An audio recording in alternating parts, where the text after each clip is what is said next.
Hello everybody. During the last weekend of the year I match drilled various small parts. Right off the bat I start with the Canopy deck brace. This is the part where the panel is attached to or resting on, so, at least so I guess, considering its position.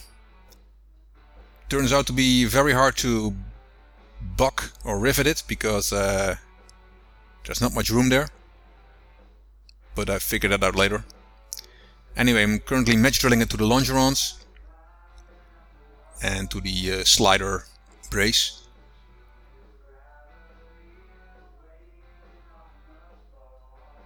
So I'm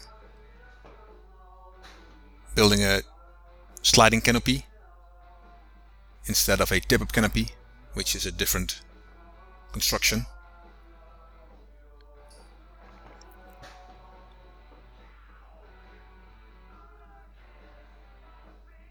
So that was the one thing I still needed to do, and now I have to prime them again, of course. Another thing, another loose end you could say, was bolting the engine mount braces to the longerons. The holes were drilled a few weeks ago. I didn't do it because as soon as you do it, it's very hard for you to, let's say, remove the firewall. But since next weekend we're going to rivet the bottoms, there's no way I can remove it anyway. So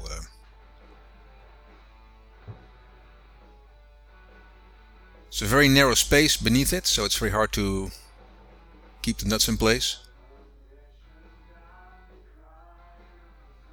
So most people will assemble the RV-7 with a Lycoming engine or a clone like a Continental or a Matituck.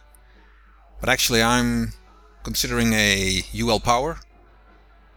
I'm still not sure. But there are many people who say you shouldn't do it because it's, although it's an experimental, it's probably a little bit too experimental. But I really like the specs of the engine. So in summer, in February, I'm going to visit the factory because it's in Belgium. It's quite close, and I get an in-depth workshop on that engine. So I'm really interested in that. Also, I heard that they are currently developing a turbo version of their engine. So that sounds also very interesting. It's already a very strong engine anyway. It's a 200 horsepower engine, so I'm really interested in it. And it's more fuel efficient and it's lighter, and so they're all kind of advantages. Of course, the downside is that your firewall forward kit won't fit, and you'll probably have to do something about the weight and balance because of the lighter engine. Anyway.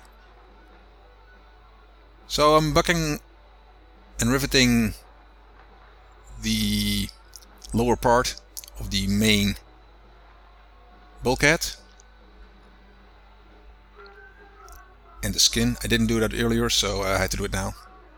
Same on the left side. There are also some rivets on the top side of the main bulkhead. I need to remove some rubber cable bushings for that in order to be able to rivet them. You can see that I'm doing it here. And unfortunately I couldn't do that earlier. I think I could. I think I could have pre-riveted them.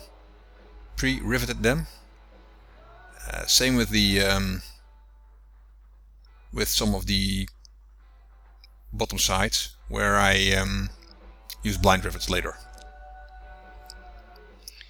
Okay, now I'm going to work on the gussets.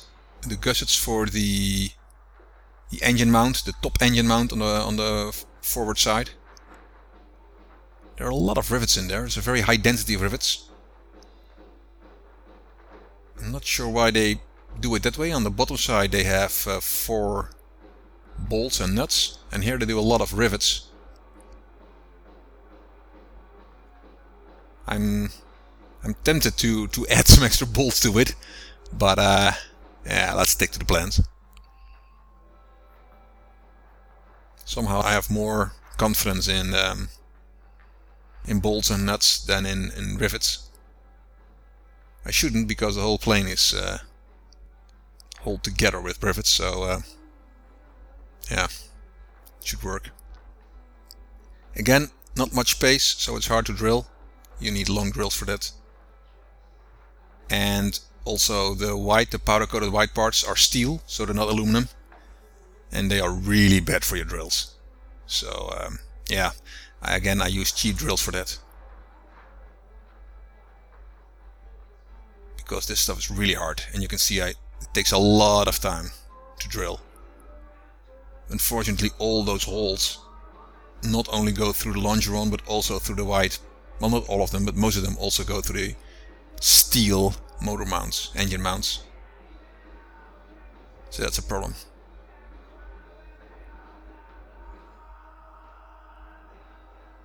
On the cable holder for the air hose, you can see there's a lot of dust. I didn't see that earlier, actually. It's from the from spray painting. So I have a very simple spray booth, paint booth, and it has no ventilation or anything. As you can see, there's a lot of dust coming from it. Have to clean it up.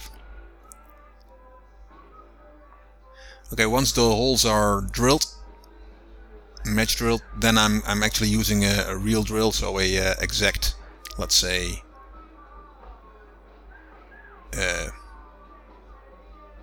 match drill, and I enlarge the holes. Of course, it still is hard on the drill for going through the steel, but since it's only widening up a very little bit, it's not a problem.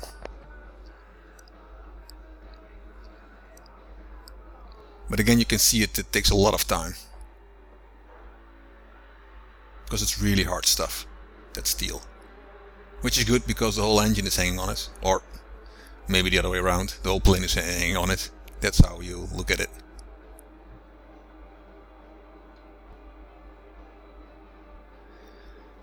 Okay, that's finding out the location of the harness, so the seat belts.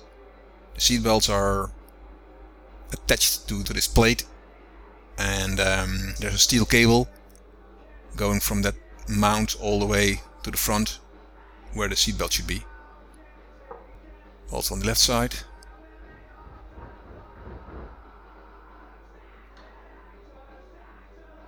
I'm not sure why they did it that way, but it's probably the only way to do it, because there is no construction strong enough that can hold the seat belts.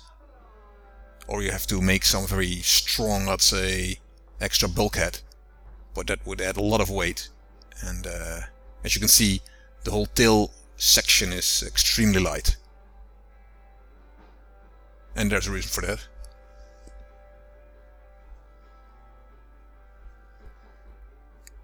Continuing building my pie in the sky.